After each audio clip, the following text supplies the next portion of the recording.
compartiendo. Es un honor hablar con la profesora Cristina Cañamares, con Yolanda Santamaría, hablar también contigo si da tiempo luego en el debate. Yo voy a intentar ajustarme por eso a un autor que Yolanda Santamaría podría haber desarrollado seguramente entre la extensa nómina de referencias, que es Raúl Zurita. Me voy a centrar en Raúl Zurita, presente en la Biblioteca Virtual Miguel de Cervantes, y en ese juego de palabras aula y jaula que le tomo, como no, a permiso, Tony Solano. Aula o jaula es uno de sus libros recientes. Entonces a mí me llamó la atención, ahora que estoy pasando las diapositivas, ese término y esa problemática. ¿Se está convirtiendo el aula en una jaula? Hablamos de ello en el máster, gracias a José Rovira, Mónica Ruiz, a todo el equipo de la Universidad de Alicante, sobre esta problemática, y Diamela Belén de los Santos Álvarez, por ejemplo, reseñó esta obra para hacernos pensar en el aula también de secundaria qué sucede. ¿Puede vincularse ello con la literatura? Con Raúl Zurita enseguida lo veremos. Quiero destacar también en la introducción una carta que se publicó la pasada semana.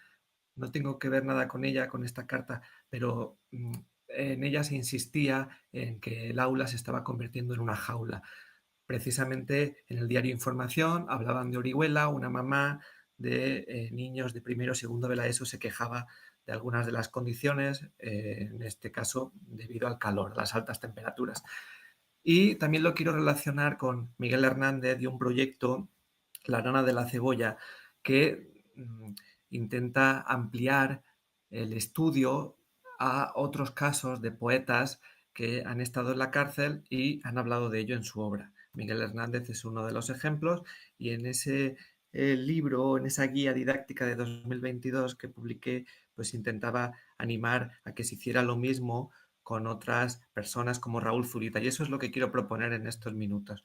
Destaca Raúl Zurita por sus acciones de arte, y eso, pienso, puede motivar al alumnado para, a partir de esas experimentaciones desde lo lírico, más allá de lo tradicional, mente considerado poético, pues el poeta chileno nos ayude a entender los textos de otro modo, sobre todo esos textos que describen y narran su experiencia como preso. Fue algo breve, pero muy intenso, siempre ha influido en su obra. Él lo reconoce, por ejemplo, en esta sesión como doctor honoris causa por la Universidad de Alicante con José Carlos Rovira, con el equipo de la UA, como no, también vinculado con la Biblioteca Virtual Miguel de Cervantes. Podríamos escucharlo. Si queremos, luego pasaré un código QR para, con tiempo, si ustedes así lo desean, pues revisar todas estas referencias. Es muy premiado Raúl Zurita, siempre se habla como el próximo premio Nobel. Ha citado a Yolanda Santamaría, a Gabriela Mistral, a Pablo Neruda, pues podría ser también el chileno Raúl Zurita, muy reconocido en los últimos años, y desde esa Biblioteca Virtual Miguel de Cervantes intentamos aprovechar recursos que nos permitan llevar a Zurita al aula, porque ha sido muy trabajado, pero no tan implementado en el aula de primaria, secundaria. Creemos que sí es posible. ¿Cómo? Pues, por ejemplo, como ha hecho la profesora Isabel María Gómez Trigueros, a partir de una visión interdisciplinar con la geografía, la historia, y así pues se logra que el alumnado, la mayoría, participe en estos experimentos. Raúl Zurita habla de acciones de arte con el colectivo de acciones de arte, el colectivo CADA.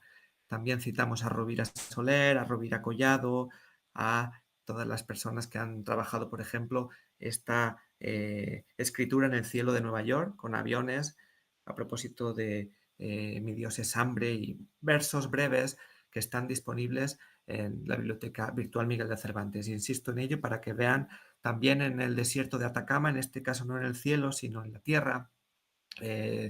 Pues en 1993 Raúl Zurita promovió la escritura kilométrica de ese verso Ni pena ni miedo, que ya se ha hecho viral y que nos hace reflexionar con 4 palabras, por ejemplo, sobre lo que ocurre ahora, tal como decía la profesora Tabernero. Uno de los proyectos es escribir Verás un mar de piedras, y otros versos también breves, muy fáciles de entender a pesar de su complejidad, de la profundidad, de los niveles de lectura por el alumnado de primaria y seguro que atrae pues esta escritura en los acantilados y en otras muchas superficies. Podríamos decir, si nos acercamos ya a lo digital, a lo multimodal, que pues plantean de otro modo la escritura. Zurita lo viene haciendo desde hace años. Estos serían los poemas que tienen que ver directamente con su experiencia en la cárcel y me quiero centrar en la prisión Carguero Maipo.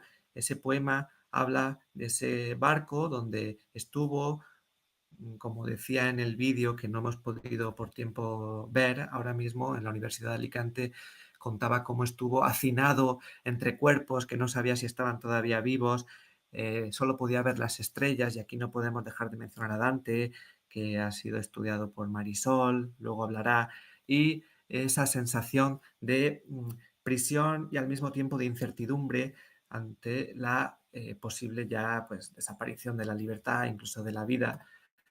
Aquí tenemos el carguero y el poema como tal en el libro Zurita. Podría, por supuesto, con ayuda de la persona que media, de docentes que nos ayuden a entender ese contexto, todos los referentes que guarda este poema con los que es posible relacionarse. Otros ejemplos serían los siguientes, poemas sobre la cárcel, pero ya digo, la idea sería partir de las acciones de arte para acercarnos al texto. ¿Es posible leer a Zurita en el aula de secundaria? Por ejemplo, sí, después de haber hecho una presentación, cómo no, y de haber entendido pues la conexión que tiene el poeta chileno o la persona que enuncia el sujeto poético con toda esta situación que continúa más allá del año 73, del golpe de Estado chileno, continúa. El, el encefalograma, otra vez con Dante, mediante ahí, Elisa Muniza lo ha estudiado, vemos en pantalla el infierno, el purgatorio, el paraíso, pues ese encefalograma también nos ayuda a entender con esos versos breves el sentimiento de una persona que ha sido privada de libertad. Y aquí vemos a una de las estudiosas, Municha, cómo habla de esa poesía carcelaria. El Sermón de la Montaña, desde los años 70, sería uno de los ejemplos que nos permite revisarlo desde la poesía carcelaria para que en el aula vean cómo se siente una persona como este poeta chileno tan conocido y tan poco trabajado en secundaria para pues plantear desde los objetivos de desarrollo sostenible que debemos trabajar en el currículo, como otras muchas experiencias que aquí resumo a propósito de Hernández y otras muchas personas tristemente que también han estado presas, han escrito sobre ello y pues han sido en ocasiones privadas de la libertad de manera injusta por un régimen totalitario como le sucedió a Raúl Zurita. Estos son algunos de los ODS que sintetizo por tiempo. Fin de la pobreza, hambre cero, salud y bienestar, educación de calidad, porque la Biblioteca Virtual Miguel de Cervantes permite precisamente eso, unos textos avalados por especialistas, revisados, corregidos, en abierto, sin piratear. Está ahí el permiso libre de derechos de esa obra.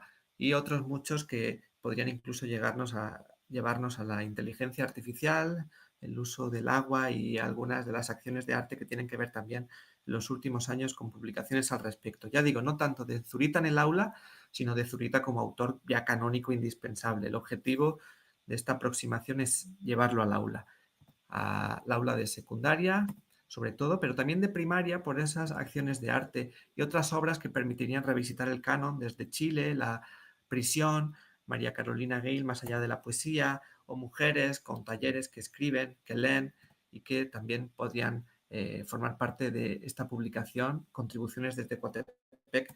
Se prepara un número dedicado precisamente a esta relación aula y jaula. En el QR pueden encontrar más información y yo me despido por tiempo dando, como no, las gracias.